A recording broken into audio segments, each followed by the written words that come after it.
जय श्री कृष्ण, जय राधे राधे। आज सावित्री देवी तथा राजा अश्वपति तथा यमराज का दृष्टांत।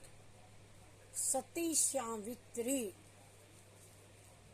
वैशाख मास में जो सावित्री व्रत सत्यवान व्रत किया जाता है, वह कथा जो अपने पति को यमराज से भी वापस ले आई थी। पतिव्रता सती सावित्री, सावित्री देवी तथा राजा अश्वपति तथा यमराज का दृष्टांत।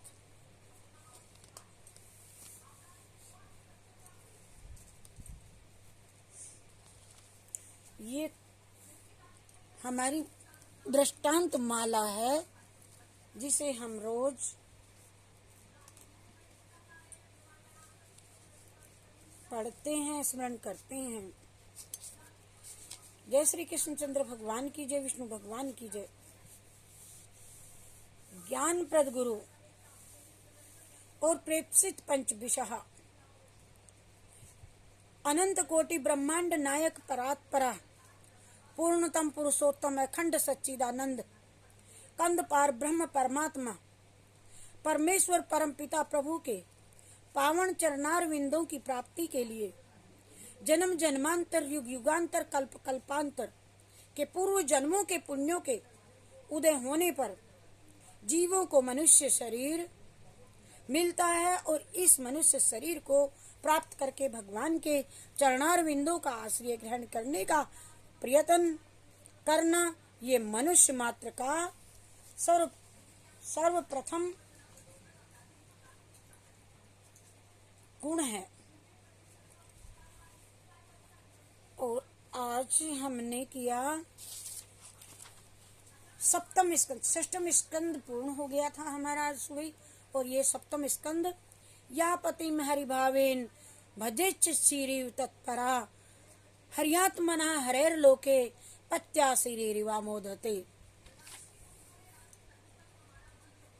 या पति हरि भावेन भजेत श्री तत्परा हरियात्मना हरेर लोके पत्या श्रीरिवा मोदते।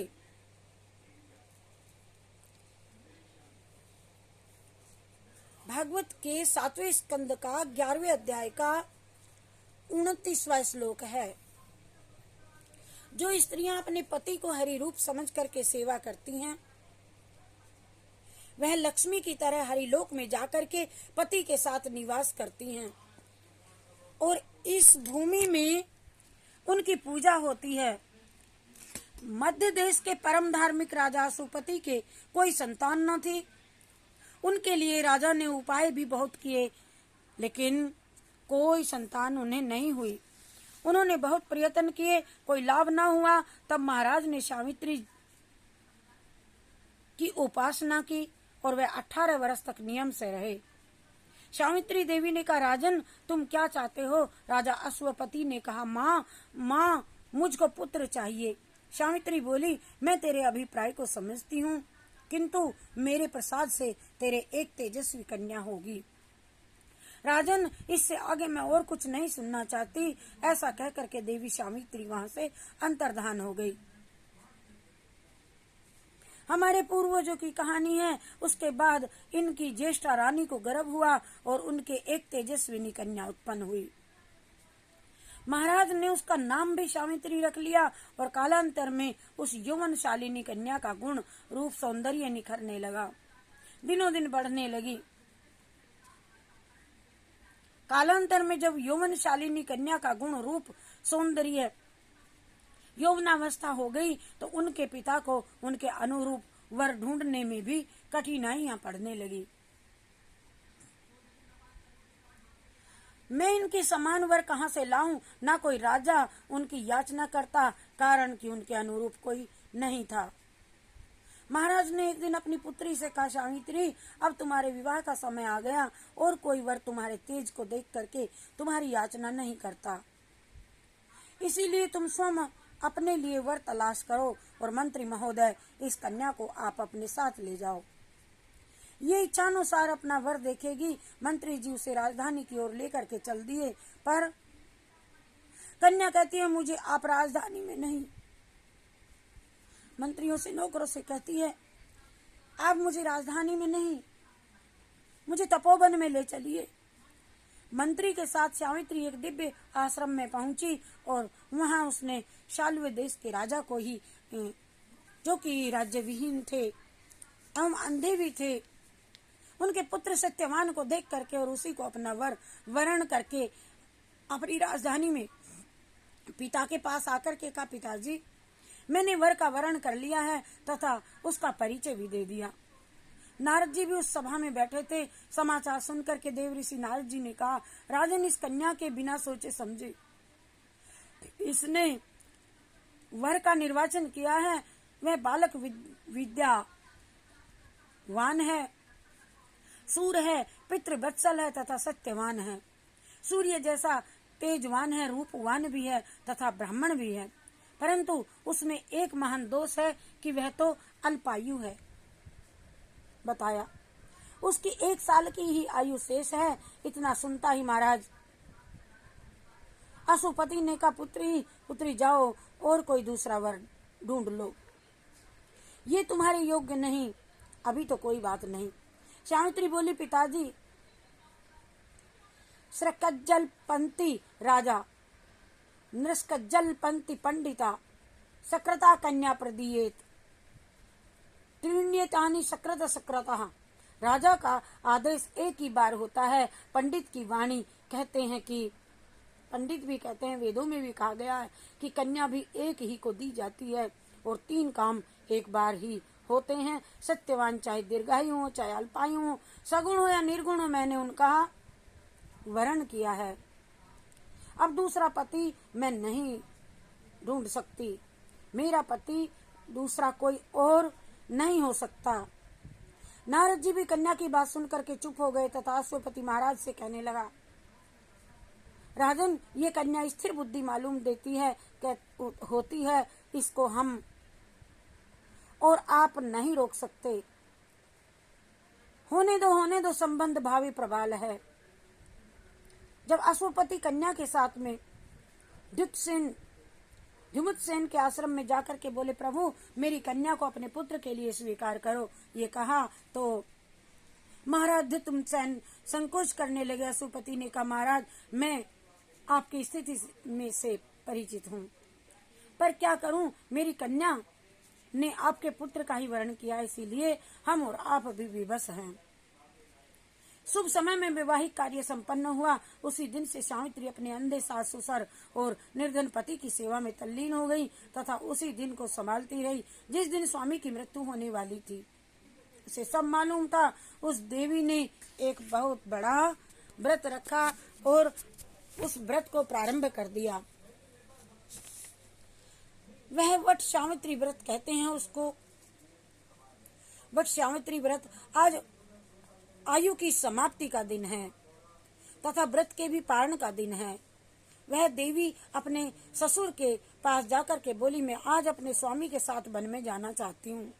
ये सुनकर के राजा ने कहा बेटी ना, तुम सत्यवान के साथ नहीं जा सकती हो, आज तुम्हारा व्रत भी है, अर्थात आप रहने दीजिए। 3 दिन से तुमने कुछ खाया पिया नहीं है, पहले भोजन कर लो, नहीं मानती तो चले जाना। पिताजी मैं चंद्रोदय होने पर ही पारण करती हूँ, आकर भोजन करूंगी। उसी समय सत्यवान अपना कुठार लेकर चल दिए और सावित्री विश्वकीर्ति लेकर के उन पति के साथ सत्यवान के साथ में जंगल में चल दी। दोनों जा रहे हैं किंतु ये पतिव्रता बराबर पति की ओर ही देख रही हैं। सत्यवान ने लकड़ी का गट्टा बांधना शुरू किया। उसी समय उनके सिर में असह्य वेदना होने लगी और वह भूमि पर गिर गया। सावित्री अपने पति का मस्तक गोद में रख करके बड़ी सावधानी से संभाल रही हैं और उसी समय एक काले विशालकाय पुरुष को देखा आते हुए और समझ गई यही काल है, आज मेरे पति का यही अंतिम दिन है। कि उसी समय जब वे समझ गई मेरे पति को लेने आ गया, वह देखो मेरे पति को बांध लिया। एक अंगुष्ठ मात्र का पुरुष पास में बंधा और उसके पास से जा रहा था। राजकन्या ने उस पति के शरीर को छोड़ करके यमराज का पीछा किया। जो शरीर काया पड़ी थी, आत्मा को लेकर अंगुष्ठ जितनी जब जा रहे थे, उनका पीछा किया। यमराज के पीछे पीछे चल दी। यमराज के साथ आकाश में भी उड़ती जा रही है। यमराज भी उस पतिव्रता के प्रभाव को देख करके पीछे देखते हैं। कहते हैं, बेटी चली जाओ, तुम लौट जाओ, तुम मेरे पीछे क्यों आ रही हो? यहाँ से आगे मनुष्यों की गति ही नहीं है। सावित्री कह रही है, मैं अपने पति के साथ सब जगह जा सकती हूँ, मुझे कोई श्रम नहीं, मुझे कोई ग्लानि नहीं।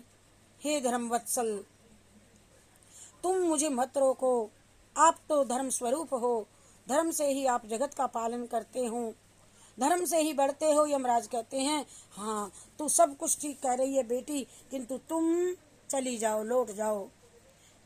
आज तक कितनी ही प्यारा क्यों ना हुआ हो, कोई भी यहाँ से आगे नहीं पहुँचा। देखो तुम्हारे पति के शरीर को जीव जंतु सतावेंगे, तुम देख ना पाओगी। तुम जाओ, उस मिट्टी का घर ले जा करके संस्कार करो। सावित्री ने कहा, आप सच कहते हैं, पर आपका दर्शन क्या कभी विफल हो सकता है?